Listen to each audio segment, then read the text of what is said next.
Hello, good afternoon. Thank you for joining the Frontiers of Health Policy and Systems Research, a webinar hosted by JICA Ogata Research Institute for Peace and Development.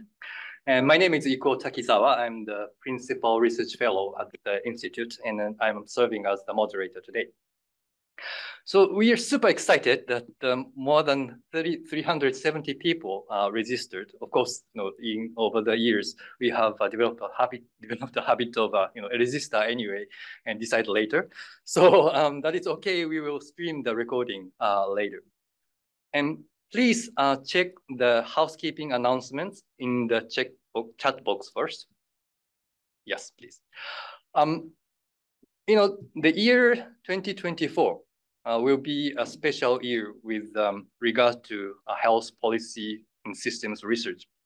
JICA with Nagasaki University and other global and local partners is hosting the 8th Global Symposium on Health Systems Research, which will take place in Nagasaki from November 18th to 22, as is shown in the slide.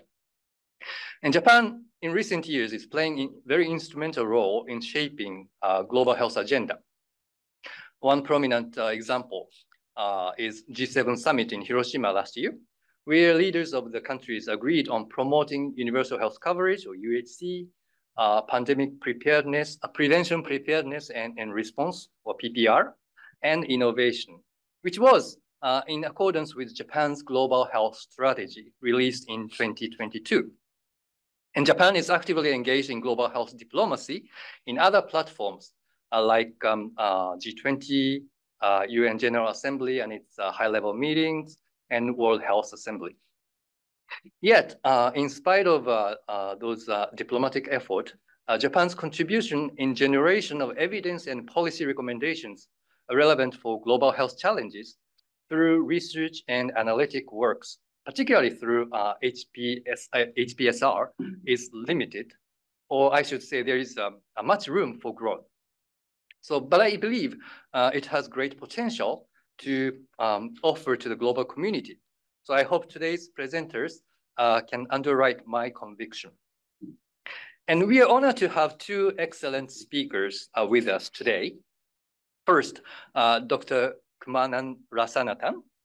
He's the Director of Alliance for Health Policy and Systems Research at WHO, one of the global gurus of HPSR. And he will speak about the recent development in HPSR and its potentials, including introduction to the alliance and its operational works. And he will speak about also some good examples of HPSR, including methodological innovations and challenges, and also his expectation specifically for Japanese HPSR community. And followed by his presentation, we have Dr. Haruka Sakamoto. She's a visiting fellow at Ogata Research Institute, as well as a general practitioner at the Department of Internal Medicine, St. Luke's International Hospital, to respond and present a landscape of HPSR in Japan and some of the recent examples and its potential for greater contribution to global health challenges.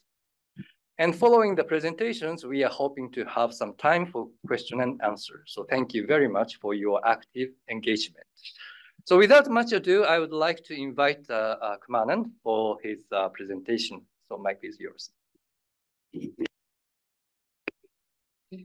Konnichiwa. Good morning, everyone. And thank you so much, Iko-san and Suzuki-san, for your help in organizing this symposium, and hello to all of the audience, and also my greetings to Haruka-san, who we know well, and I'm delighted and honored to be sharing this webinar with all of you. So I'm going to reflect on 30 years of health policy and systems research, and also consider what are some of the challenges, what are some of the good experiences, but how can we move forward and have more impact? And also, as politely and respectfully as a foreigner, perhaps suggest and encourage Japanese colleagues to contribute more, because you have such a rich experience here. And I think both myself and Haruka-san will speak to this theme, because this is a great year with the symposium happening in Japan, to think more. Japan is a global leader on health systems. So we would like to hear more from Japanese colleagues on health systems research. So I will just share my slides. So the Alliance is, just for those of you who don't know, we are a partnership hosted at WHO. And if you are interested, we have just launched a new strategy called Aiming for Impact, aiming for the research that we support to make more positive difference to policy development and implementation. And you can download our new strategy using this QR code or the link here, and I will speak briefly about it shortly.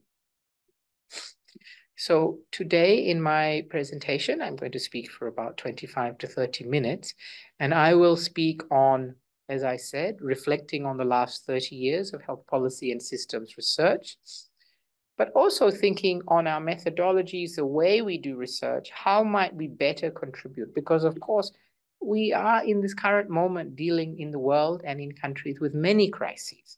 And I will discuss that. And then I will discuss how we at the Alliance aim to contribute to having more impact. And then, as I said, I will finish with some polite suggestions about how perhaps Japan could contribute even more to the global discussion and in countries to health policy and systems research. For me, I think it's always important to remember that when we do health policy and systems research, it is an applied field.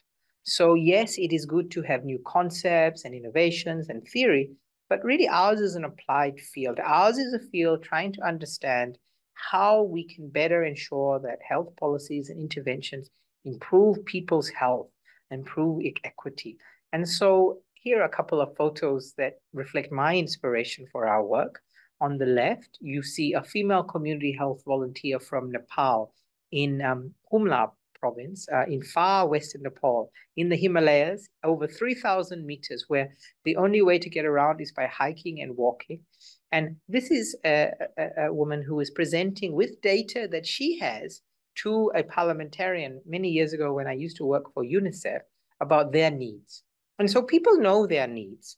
And I think our job is to say, how does our work, how does our knowledge actually serve to realize the rights and the needs of people like this in these communities, often with not very good resources, but who understand their problems? And how can our evidence help them to convince policymakers, governments, in private sector to get the resources they know they need to improve their health? And then on the right is actually a photo from my ancestral village in Sri Lanka. I grew up in New Zealand, but this is where my mother's family is from. It's a small village in the north of Sri Lanka. It's a very beautiful place, but also a village that had many challenges, where primary healthcare was introduced early and had great benefit, really contributed to my mother's life and her opportunities, and then to my life. But of course, it is a village also that had a war for 30 years, and now is dealing with many challenges, economic crises, climate change, still the after effects of the war. So again, I try to always center our work. We have complex frameworks, we have nice conferences, but in the end, our work, we should be aiming to contribute to people like this. And in Japan, I'm sure you similarly, you can think of those people perhaps in rural areas dealing with demographic change or dealing with some of the crises. Of course, you had the recent earthquake, which was very sad, extreme weather. So really, when we do our work, we should keep these people at the center. We talk about people-centered health systems. We should consider people-centered health research. And so then for those of you, maybe if you registered for today's webinar, you already know what health policy and systems research, but just to recap, health policy and systems research, as I said, is an applied field that seeks to understand and improve how we as societies organize ourselves to achieve health goals, to improve health equity. It aims to bridge the no-do gap. We are not basic science. We are not developing new medicines or vaccines or doing clinical research. We are aiming to understand how the interventions for which we know we have evidence, how we can ensure that they reach people and that people actually benefit. And to give you an example, we still have hundreds of thousands of children a year who die under 5 from pneumonia. Now, pneumonia is something relatively easily diagnosed, can be treated with amoxicillin, which is less than $1. And yet we still haven't designed our systems globally to deliver that very easy intervention to save children's lives. So we are trying to bridge that gap in our field. That is what drives us. And in doing this, we consider linkages and interactions within and between health systems. How do actors behave? And we also consider beyond the health sector, the social determinants of health, the impact of other sectors on health. We also consider how actors interact in these policy and implementation processes. Why do we have these obstacles and bottlenecks? And our field, one of our strengths, it's multidisciplinary. So yes, we use epidemiology, but we also use economics, sociology, anthropology, political science, law, psychology, and we bring all of these knowledge together to understand how to improve health policies and deliver health interventions. So the Alliance has existed for just over 25 years, and the Alliance has been pleased to contribute to a community that has built a mature field. The Alliance was partly created because in 1996, there was a very important WHO ad hoc report on health research, and it identified health policy research and health system research as a gap in most countries. So the Alliance was created to support the development of this field globally. And over the 30 years, the Alliance, with many others, we have a wonderful community, including in Health Systems Global, has contributed to building a mature field. Our colleagues at Health Systems Global tell me they now have members in 125 countries who say they are doing health policy and system research. We have built this global community. We have built a field with methods, with approaches. It is mature now. There has been very important health policy and system research that has contributed to health financing reform in countries, has contributed to implementation research, to improve fields such as immunization or non-communicable disease service delivery. We have built capacity at several levels. So now there are institutions at the global level, like ourselves and Health Systems Global. There are institutions at national level. For example, our colleagues at JICA now have capacity on health systems research, which is why we are here.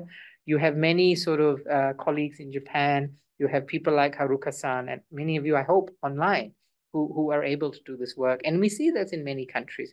There is a range of institutions. There is increased financing for this work, although not enough. As I said, we have led on approaches like systems thinking, embedded implementation research, which is doing implementation research in live health services and systems, driven by the needs of implementers and program managers and practitioners.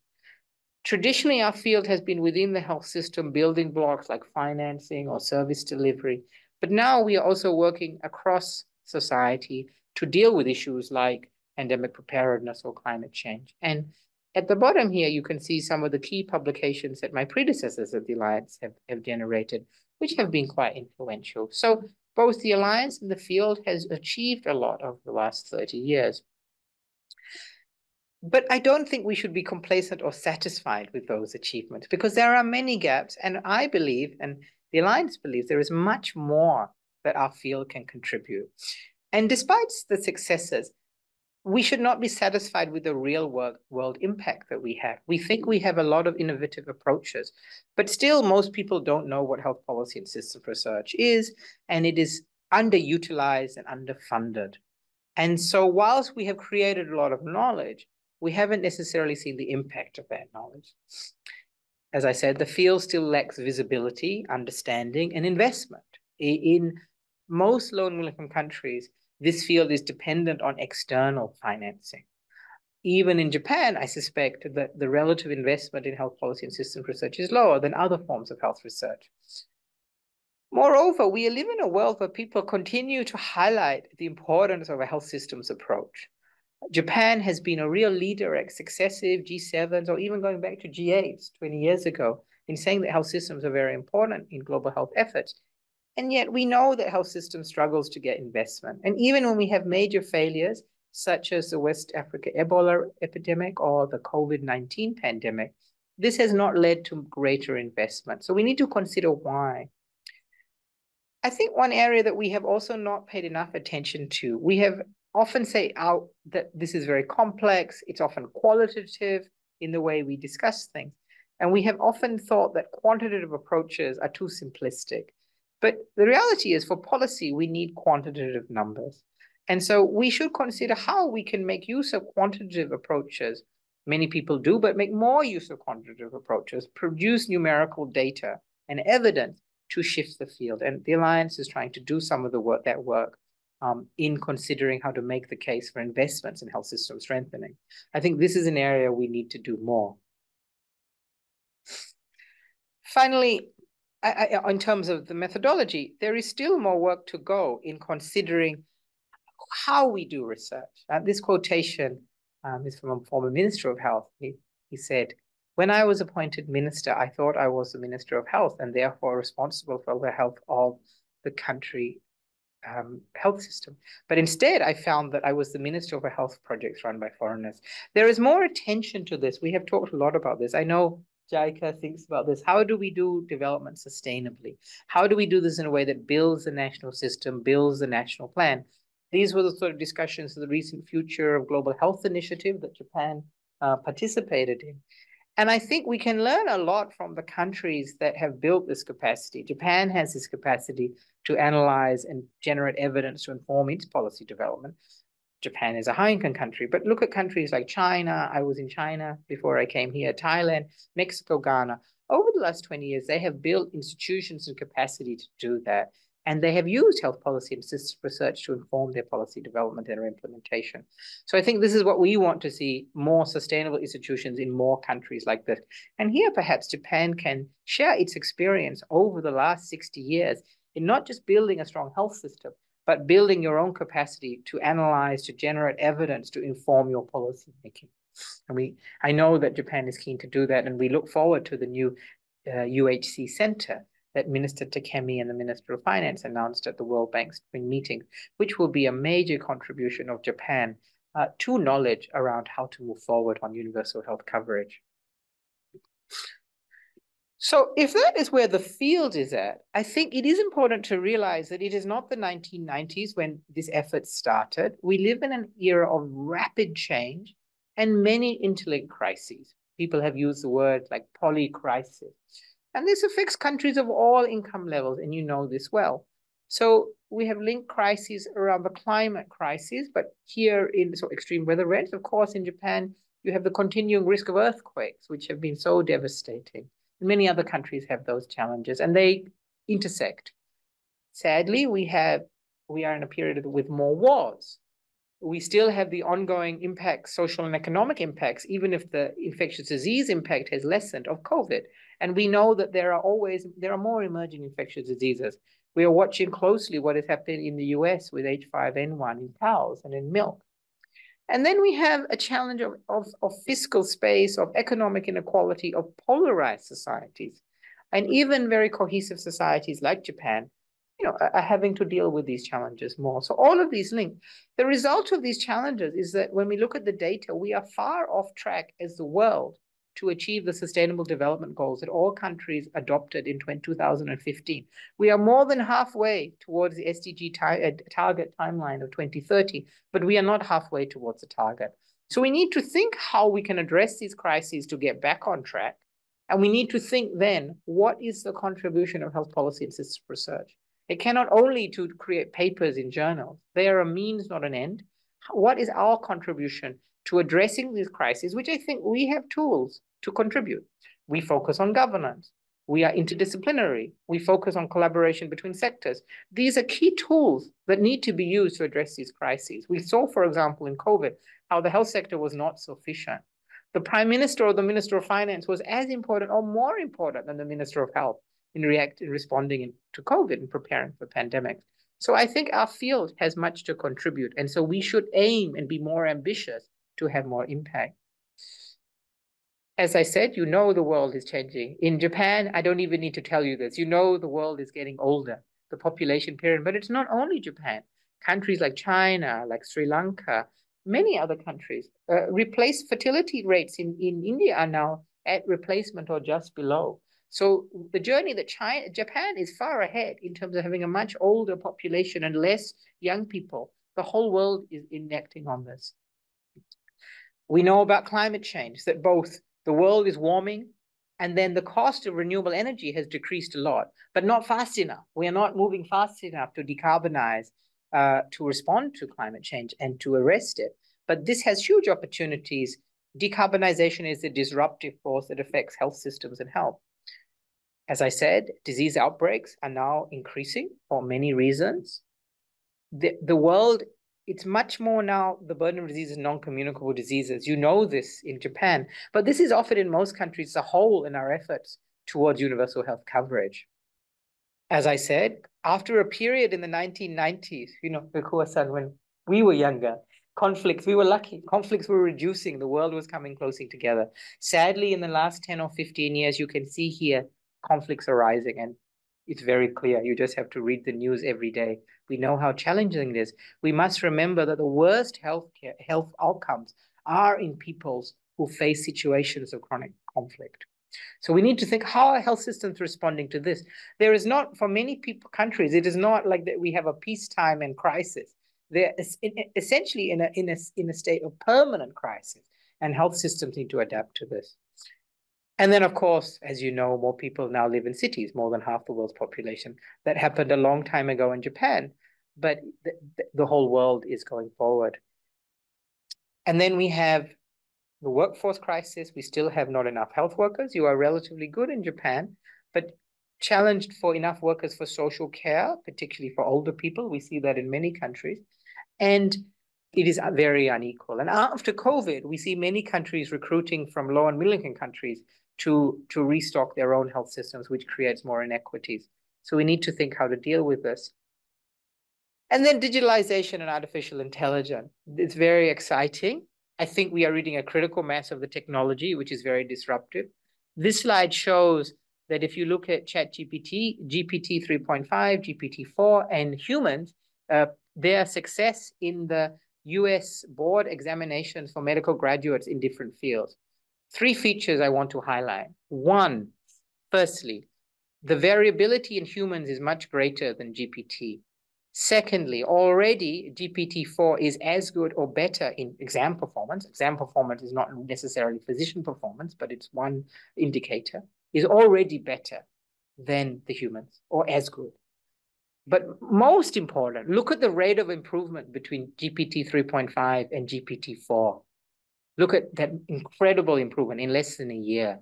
GPT-5 will be out, I'm sure, in less than a year, and we will see much greater improvement. So digitalization and AI can be a real help. It may help with our workforce challenges, help with these health system challenges, but we also know the concerns around who owns the technology, around will there be inaccurate data.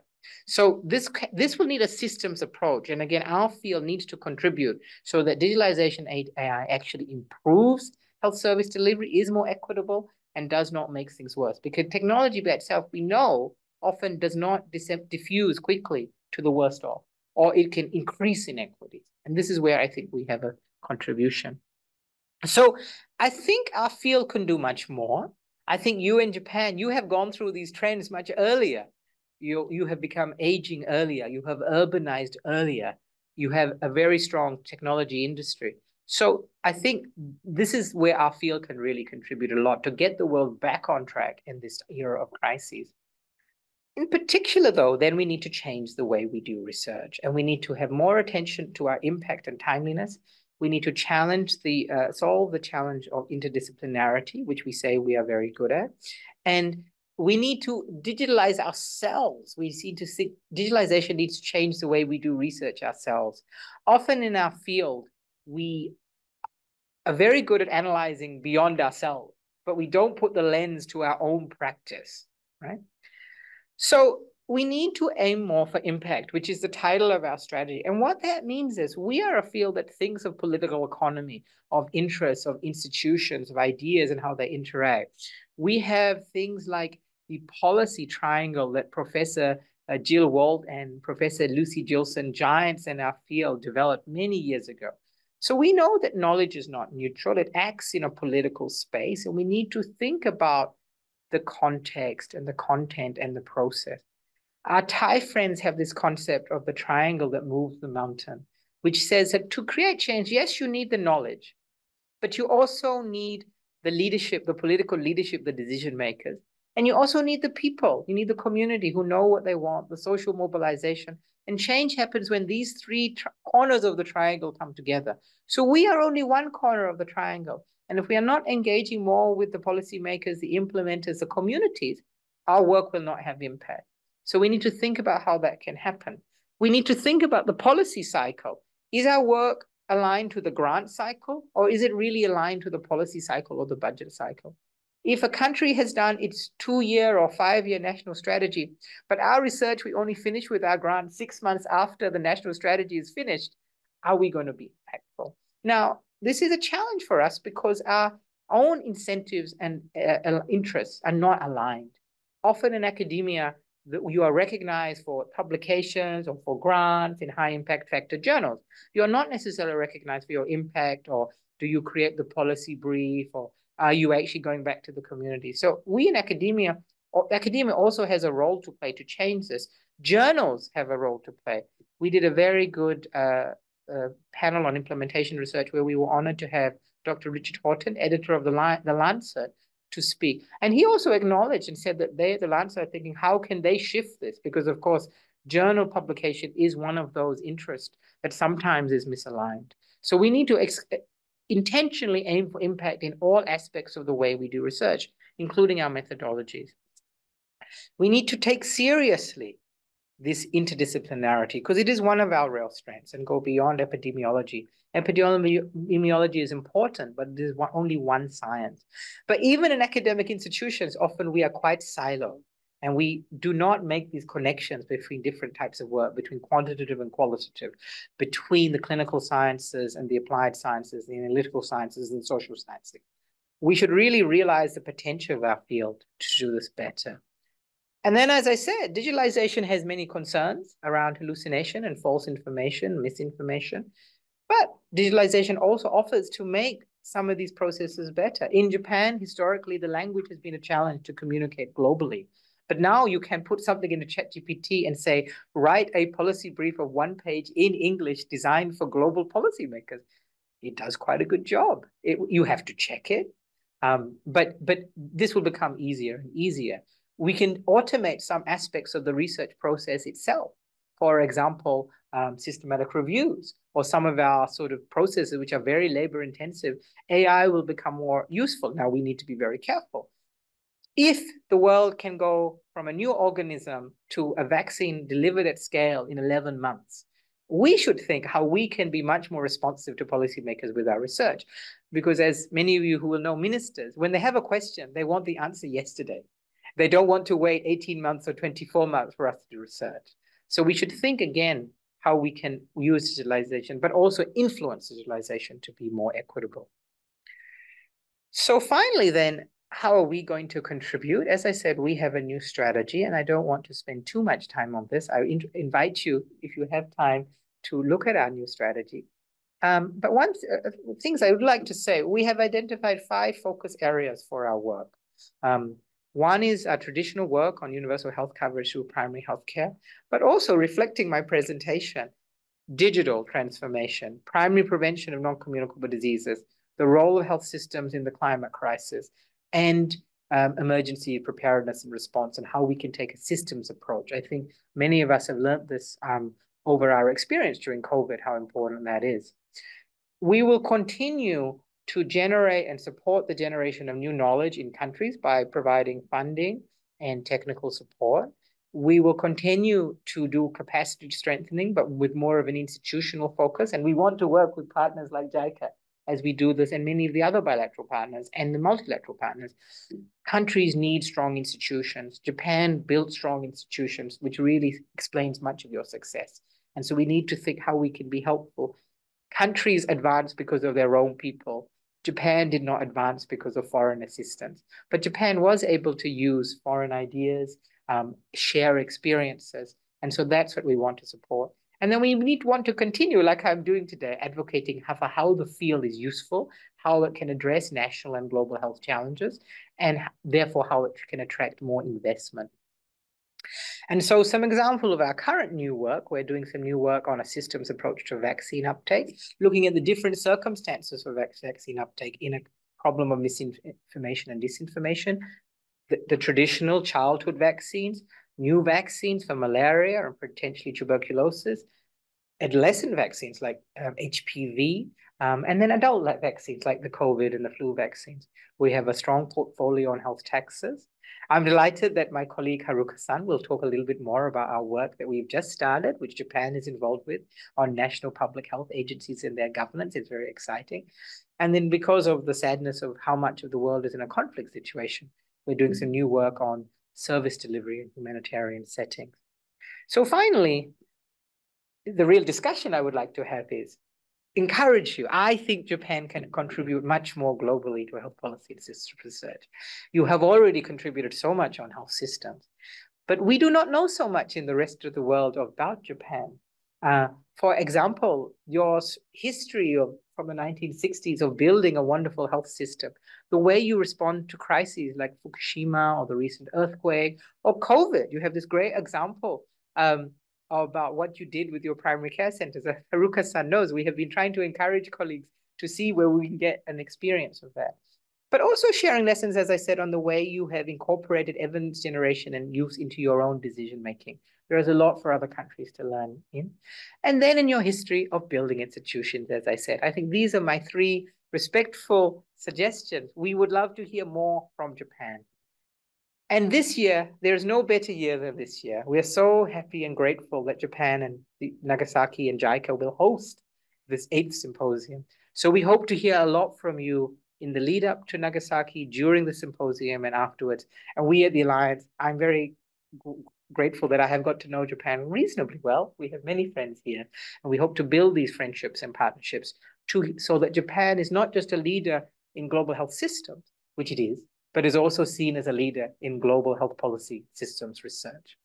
So with this, much has been achieved, much more needs to be done. Research, we have a strong field, but we can do better on creating impact. As the Alliance, we hope to contribute. And Japan has done so much, but we hope you can do more. And we look forward to working together with you in the lead up to Nagasaki and beyond, so that Japan is a real leader in health policy and systems research. Arigato, and thank you so much. Thank you, Kumanan, for very comprehensive and very encouraging presentations. You have already highlighted some of the basics of the health system, of health policy and system research, like human-centeredness, the multidisciplinarity, and some of the challenges like poly crisis, how we can address the poly crisis through our tools, or the challenge from technological innovations like AI, and then how we can really promote the impact with a better alignment of the policy cycles and something like that. So really, it was enlightening. Please, Dr. Sakamoto, the microphone is yours. Thank you very much for your contribution as well. Okay, thank you. Can you see my presentations right? Yes, okay. Hi, everyone. My name is Haruka Sakamoto from the JICA Ogata Research Institute. And then thank you very much for giving me this opportunity today. So Kumanan has just introduced the overview of the health system research and the activities and role of the Alliance. Today, I'd like to introduce 2 examples of how Japan can contribute health system research. So first is about, yes, in the Kumanan's slide, he just briefly explained about national public health agencies, but yeah, I would like to explain a bit more about the NPHA, National Public Health Agencies. So, and then last week, I also attended a meeting hosted by the Alliance and the WHO, and I would like to share some of the discussion from that meeting as well. So having experience in COVID-19, many countries around the world have felt the need to establish some sort of organization for infectious disease control, or if a similar organization already exists, the need to update it. Globally, various discussions are taking place on what functions these NPHs should have, and then what kind of governance is appropriate based on the experiences of COVID-19. And Japan is no exception. As many of you may already know, Japan has National Institute for Infectious Disease Control, NII, which has played a central role in infectious disease control in Japan, not only during the COVID-19 pandemic, but also during normal times. Following the experience of the COVID-19, it has been decided that from April next year, NIID will merge with the National Center for Global Health and Medicine, NCGM, to form a new organization, so-called Japan Institute for Health Securities, JIS. The details of JIS operation are currently under discussion, but JIS global discussions on NPHAs are likely to be very useful for the discussion taking place in Japan. At the same time, during the legislative process for the establishment of JIS, many discussions had already been taking place in Japan regarding what roles JIS should have and what kind of legal authority it needs. So sharing JIS discussion and processes with other countries will also be highly beneficial to them. And then there are many frameworks for analyzing health systems, but here I will introduce the most well-known WHO 6 building blocks of health systems. So this table maps out what enablers and barriers exist for NPHAs when applying the 6 building blocks. This is based on example within Japan's context, and then of course, enablers and barriers differ widely among the countries. So due to the time constraint today, I will not go into the detail of this table, but for example, please look at the second layer of this table about the health task force.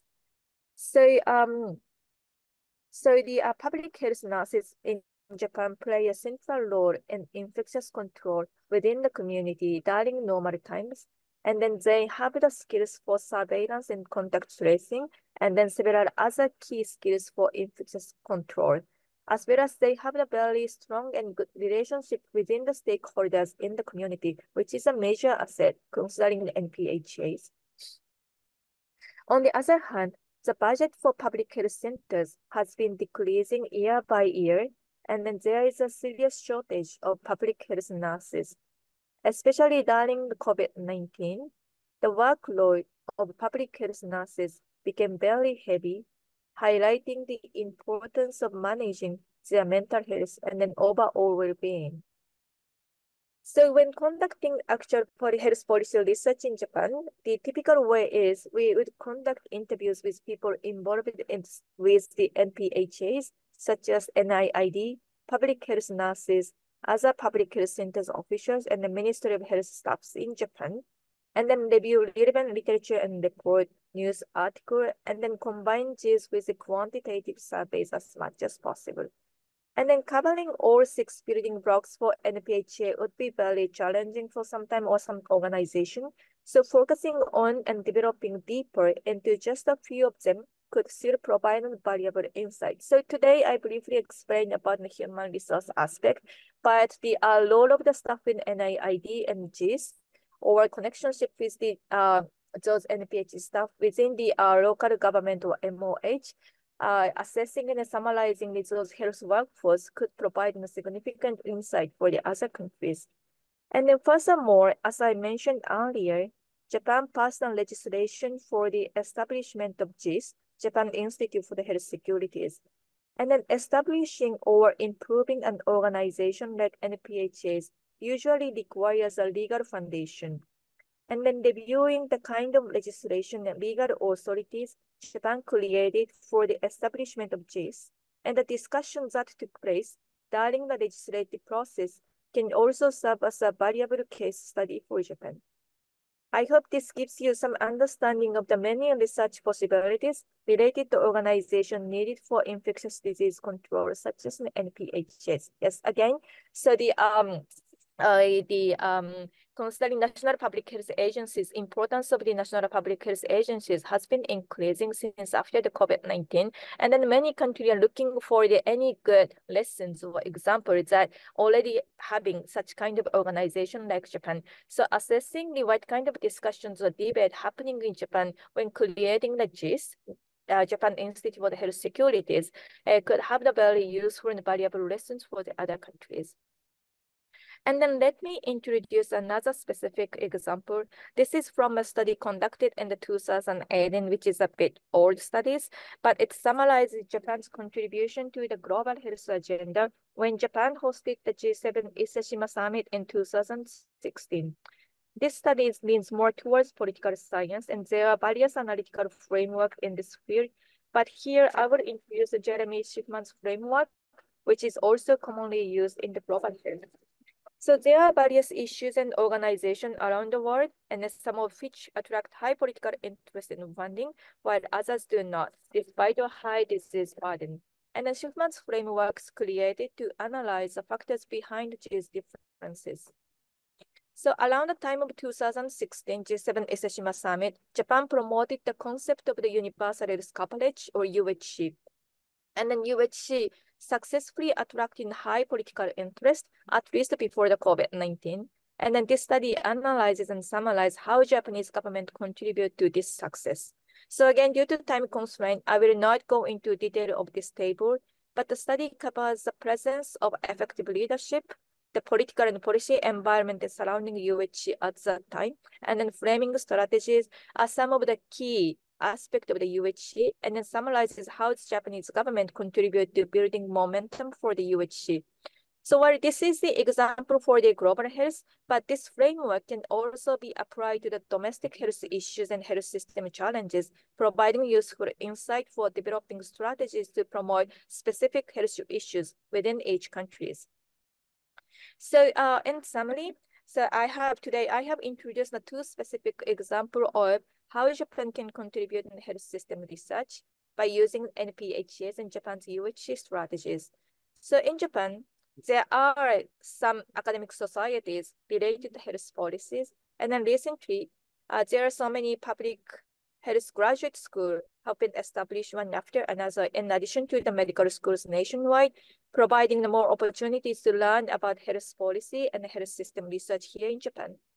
However, much of the research in Japan seems to be focused on issues within Japan, and then does not fully reflect the global debate, which is just introduced by the commandant today.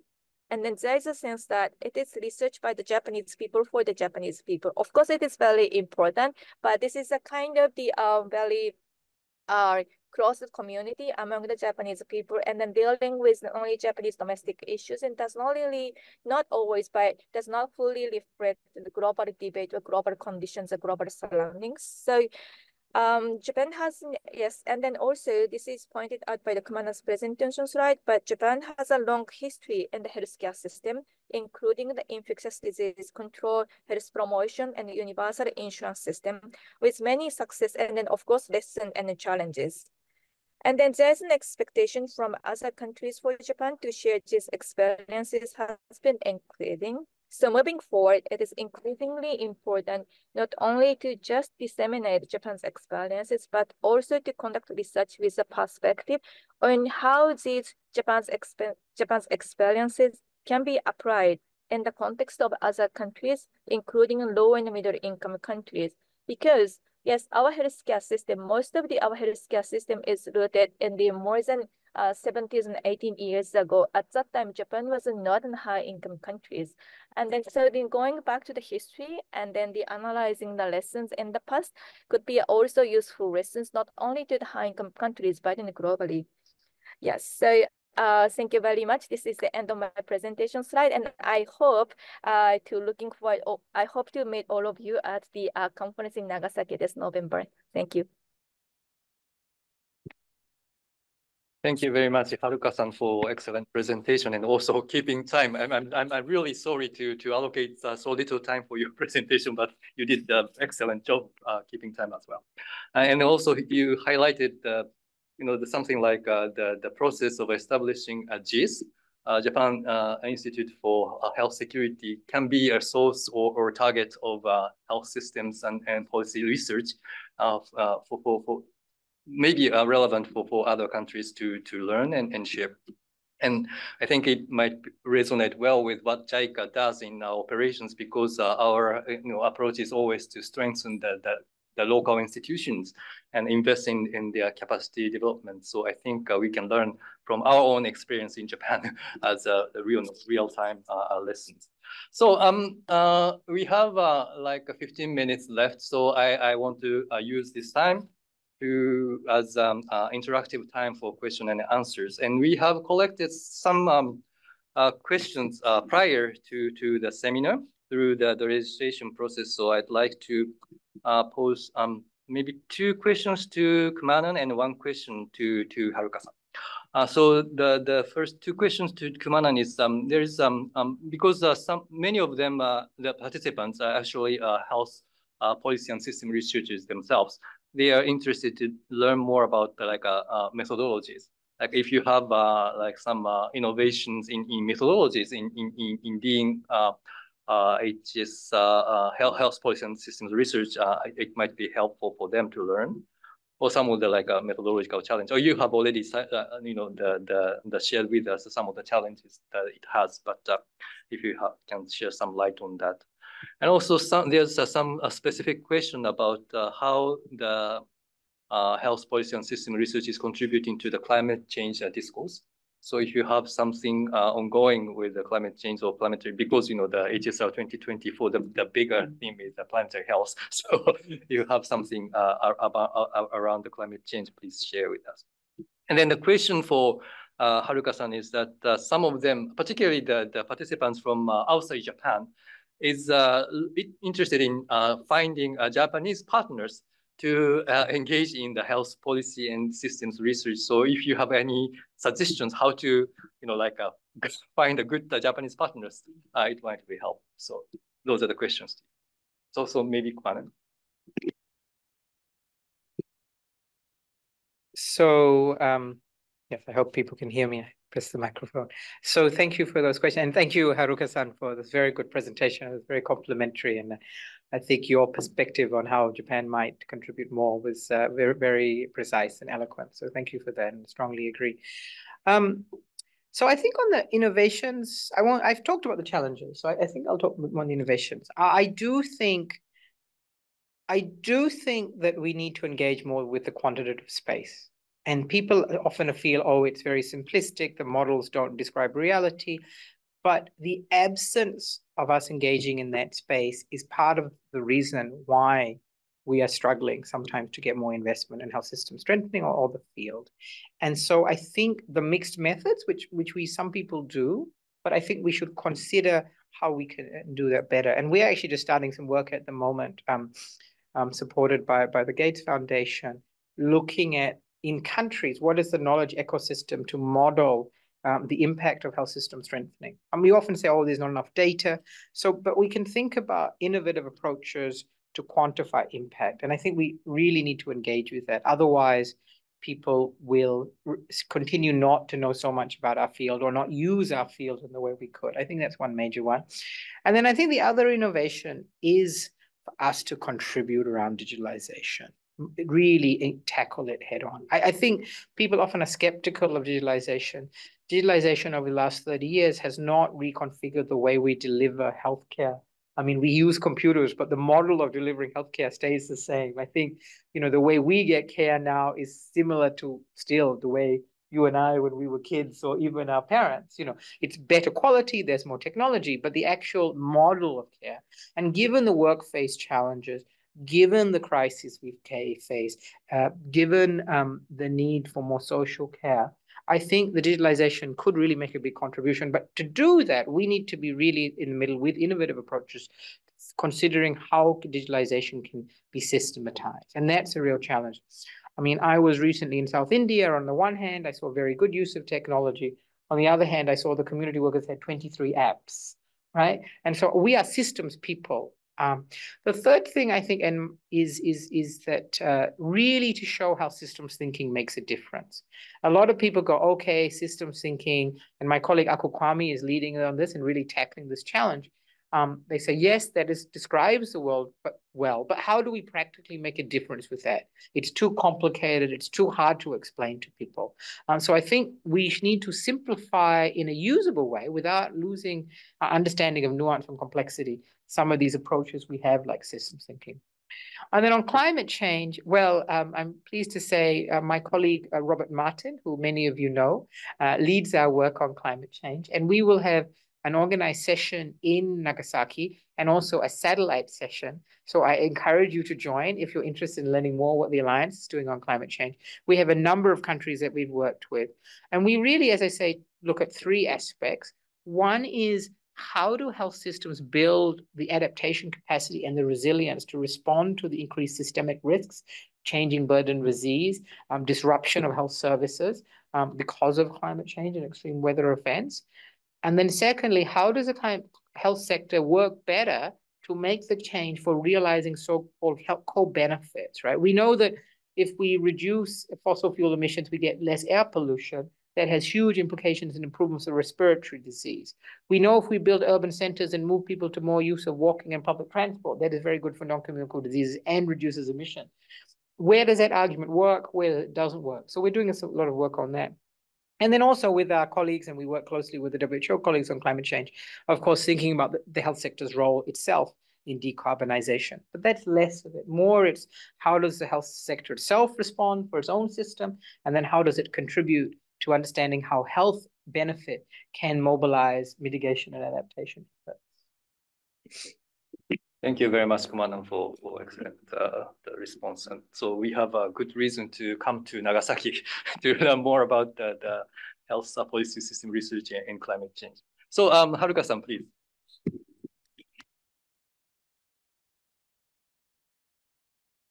Okay, so the question is how to increase opportunity to collaborate with Japanese researchers, right? Yes, so my simple answer is, yeah, please come in Nagasaki this November and then join the conference and doing the network with the Japanese researchers. Yes, but yes, I said, there are many health policy research in Japan, but as I said, most of them are focusing on the domestic issues, and then majority of them are written in Japanese and not always translated in English and widely disseminated. But I think one typical way is they just directly contact to the researchers. I think this is a very typical way to networking among the researchers. And another way is that, also as said in my presentation slide, but recently there are so many graduate school of public health has been opening in Japan. So Nagasaki University, which is one of the co-organizers of the health system research, has a very good graduate school, and then dealing with not only healthcare system in Japan, but also dealing with the health system globally, and then dealing with the global health issues. And then I also have an affiliation to the Centrix International University, which has also graduate school of public health. And then this graduate school has the English website. So the kind of considering the organization-wide collaboration, this kind of Nagasaki University Centrix is another option, and of course JICA Research Institute is also considering the organization-wide collaboration. And then the yes, and then also the few years, that wasn't a few years ago, but I also joined the Global Collaboration Research funded by the AMED, which is the research public funding agency for the healthcare research in Japan. And then that was the collaboration between the Japan and in Nepal, and then assessing the behavioral science about the diabetic patient in Nepal. So there are not many, but there are some research opportunities funded by the Japanese public agencies. So yeah, applying for this kind of research funding is other options. Yes, but again, I think the best and good way is to joining the Health System Research Conference in Nagasaki. Thank you very much. So again, we have a very good reason to join Nagasaki. Thank you. Actually, the next question to Kumanan is related to the funding opportunities. And then Haruka-san mentioned about the AMED. It's a Japanese grant making agencies. But, you know, in health in general, we have a very huge source of, you know, the research funding, like NIH in US. AMED is also more on the side of a biomedical research than, I think, policy research. But particularly for health policy and system research, who are the kind of major funders globally? Great, and again, I hope you can hear me. So one of the things that we need to work on, part of our job, is to make the case globally for more funding for health policy and systems research. It has increased over the last 20 years, but 20 years ago, there was the Mexico Ministerial Conference on Health Research, and it asked for 3 commitments from countries. Ministers came from around the world, hosted by government of Mexico. Julio Frank, who is one of the fathers of our field, hosted it, and with WHO. And it asked for 3 things: do more health systems research, clinical trials registries, and national health research agendas. I would say that I think we have more and more progress on clinical trials registries than on health systems research, even though we have moved forward. And so I think that this is something to consider. So in terms of funders, yes, I mean, there are a number of funders, a number of governments have provided funding. Even, you know, we are trying to, the multilaterals encourage, we work with Gavi, for example, and discuss with Global Fund. Governments like, whether it's Japan and US, for us, Sweden, Norway, UK, Germany, you know, a number of countries provide funding. But I think that the challenge is that unless there is more domestic funding, it's also one of the levers to have impact. When countries fund it themselves, they can fund the research that is more relevant for them. So I think in Japan, you fund the evidence and the research that is most useful for you in Japan. For a lot of our countries, the research is funded mostly externally by health policy and systems research, which we are very grateful for and we support. But there is sometimes a challenge of misalignment. And I have heard that from many ministers in a number of countries. So I think increasingly, and the way the world is going, I mean, aid is transitional, right? And some countries will continue to need aid. But for most countries, aid in both the health sector or in the health research is a very small contributor, right? And so really the question is, again, it's a cycle. If our research is understood and has impact, it is more likely to be funded, right? If it is not, we will continue to struggle to attract domestic funding. And so we have a role in that. The funders who do fund this type of research, and I mentioned some of them have a role in that. But I think really it's actually this community is like, how do health system researchers work with policymakers, work with communities to show the value, and then attract funding domestically because it is seen to be a useful lever to improve health systems, and improve health equity. Thank you very much. Yeah, I think we all have a role to play in increasing the funding opportunities as well. So thank you very much.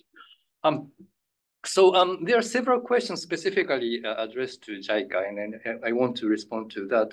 One question was, what kind of health policy and systems research does JICA do? I should say, it necessarily the research, we do a lot of research type of activities or the evidence generating, kind of activities. Not necessarily we call it research, but bilateral programs or whatever. And then, the research institute is not the only arm of doing those evidence generation, because we do generate the evidence from our operations as well.